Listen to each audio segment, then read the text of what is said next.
កោះឫស្សីគឺជាកោះមួយដែលរាជរដ្ឋាភិបាលបានចេញអនុក្រឹត្យឲ្យក្រុមហ៊ុនពីរយកទៅវិនិយោគហើយអភិវឌ្ឍទៅជារីសតសប្តាហ៍ថ្ងៃនេះមានក្រុមហ៊ុនរបស់ខ្មែរមួយបាននឹងកំពុងសាងសង់និងអភិវឌ្ឍចប់ហើយនិងកំពុងដំណើរការស្ថិតនៅប៉ែកខាងជើងនៃកោះដោយឡែកប៉ែកខាងត្បូងនៃកោះគឺជាការវិនិយោគឲ្យទៅក្រុមហ៊ុនបារាំងមួយដែលអភិវឌ្ឍហើយកំពុងដាក់ដំណើរការ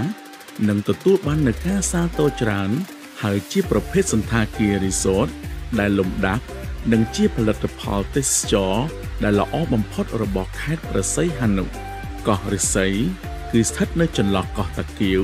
ទល់មុខមូលដ្ឋានសមុទ្ររៀមនិងចន្លោះកោះក្របីកោះឫស្សីមានចម្ងាយ14គីឡូម៉ែត្រពីដីគោកនិងធ្វើដំណើរតាមអូប័រប្រមាណ15ទៅ20នាទីដូច្នេះគឺមិនមានការទន្ទ្រានឬកាន់កាប់ដោយអាជ្ញាធរវៀតណាមឡើយ